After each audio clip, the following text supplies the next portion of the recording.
Yang Dongso yang bertato ini adalah orang terkejam di Korea. Karena tidak cocok langsung mencabut gigi seorang anak buah. Membuat bos anak buah itu takut.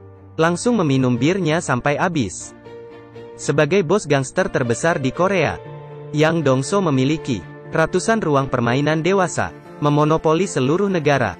Siapapun yang menyinggungnya akan menjadi karung tinju di bawah kepalan tangannya.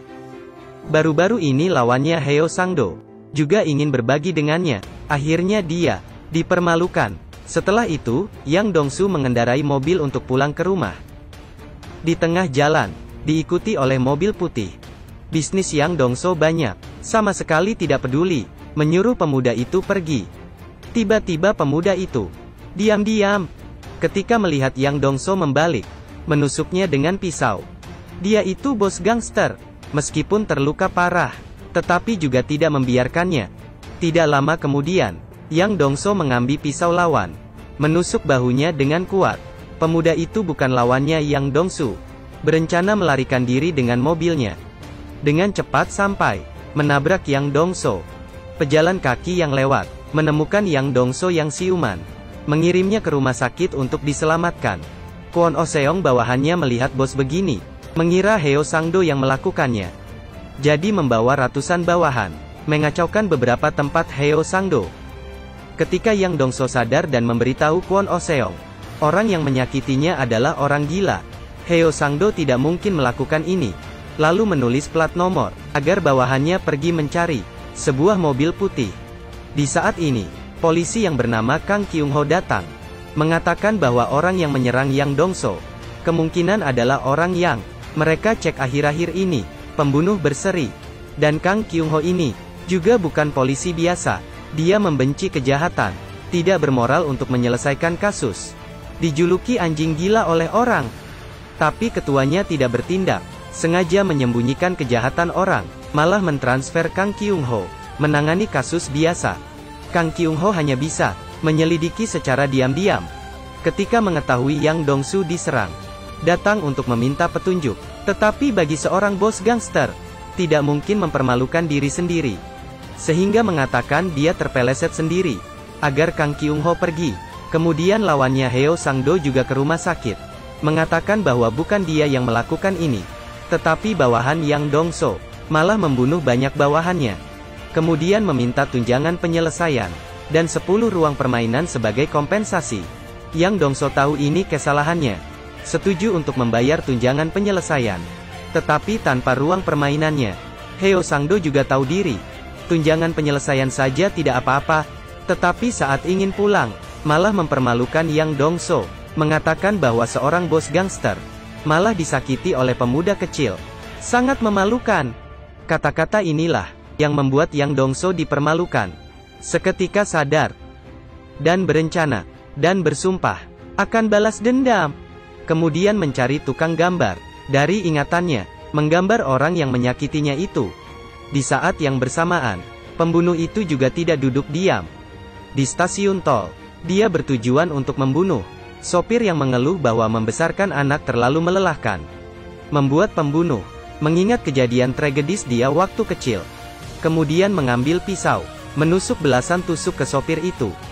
Di saat ini kita sudah melihat muka si pembunuh.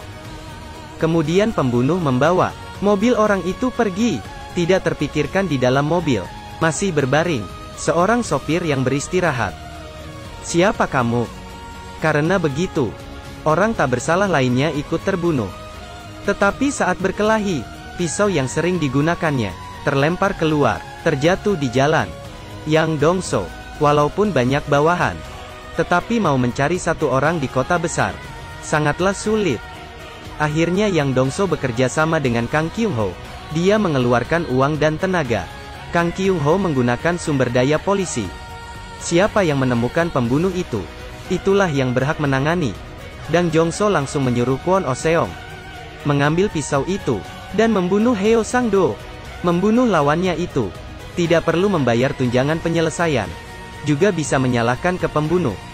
Hal ini pun juga berhasil untuk kemajuan kasus. Di pisau ini terdeteksi semua DNA yang terbunuh. Akhirnya bagian kepolisian berubah. Atasan melihat bahwa kepala polisi tidak kompeten, segera menyuruh pasukan dari Seoul untuk menyelidiki kasus ini.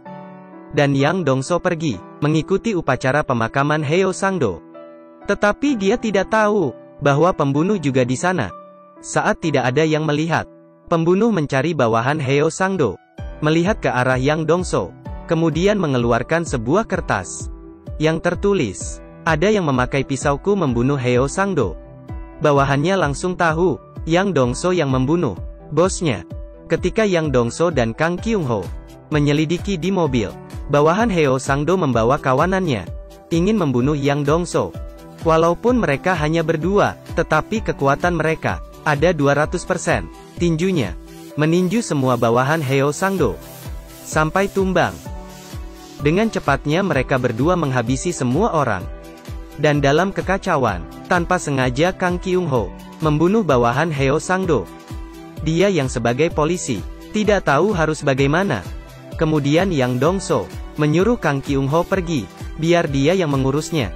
Kang Kyung-ho mendapatkan sidik jari dari mobil dan mencari bantuan teman dokternya.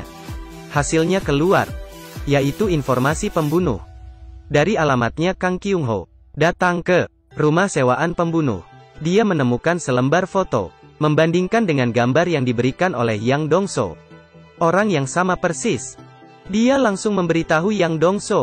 Sekarang identitas si pembunuh akhirnya terkonfirmasi. Dari penyelidikan tahu bahwa pembunuh ini dilecehkan oleh ayah sejak kecil. Mungkin karena gangguan psikologisnya, membunuh tanpa alasan. Dengan melacak tempat pembunuh, yang bertelepon dengan ibunya, memastikan tempat yang sering dia kunjungi. Sehingga bos gangster dan polisi, karena satu tujuan yang sama, bekerja sama. Kondisi seperti ini sangat luar biasa. Yang baik dan yang jahat semuanya bergerak. Mulai pencarian yang sejelas mungkin. Yang Dongso bertemu dengan siswi yang tidak membawa payung. Dia memberikan payungnya. Siswi ini sangat berterima kasih. Kemudian naik bus dan pergi. Tetapi ini semua dilihat oleh pembunuh yang sedang berada di dalam mobil. Malam hari, Yang Dongso dan bawahannya sedang makan. Mereka melihat kasus pembunuhan di televisi. Korbannya adalah siswi yang tadi. Di sampingnya terlihat payung yang Yang Dongso berikan. Yang Dongso benar-benar marah. Dia bersumpah bagaimanapun akan menemukan dia. Bawahannya tidak lanjut makan dan langsung berdiri. Semuanya bergerak mencari mengikuti jalur bus.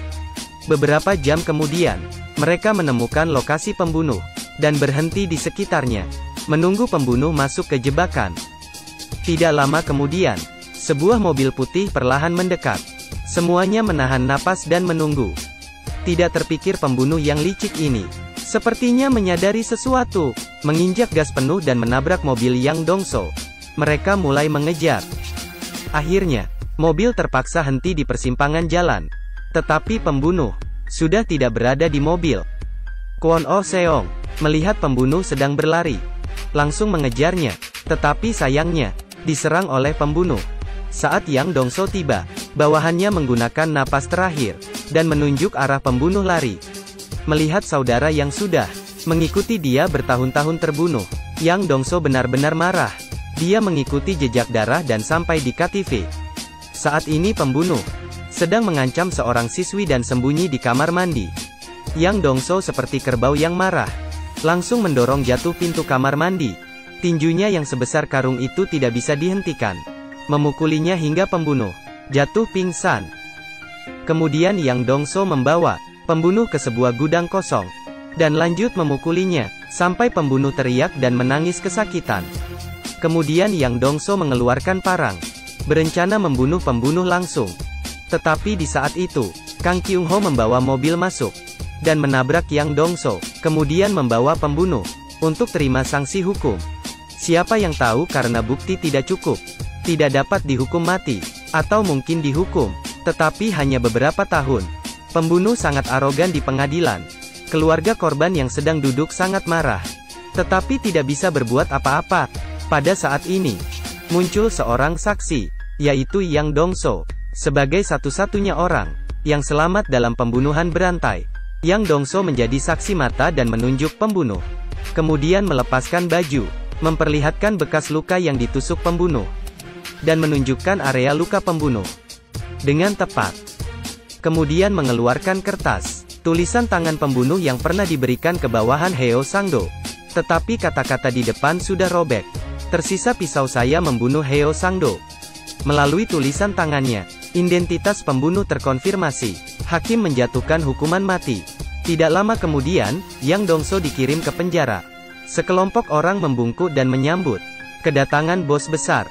Sedangkan pembunuh yang disudut memperlihatkan ketakutan yang belum pernah dirasakannya. Ternyata ini adalah syarat dari Yang Dongso untuk menjadi saksi di pengadilan.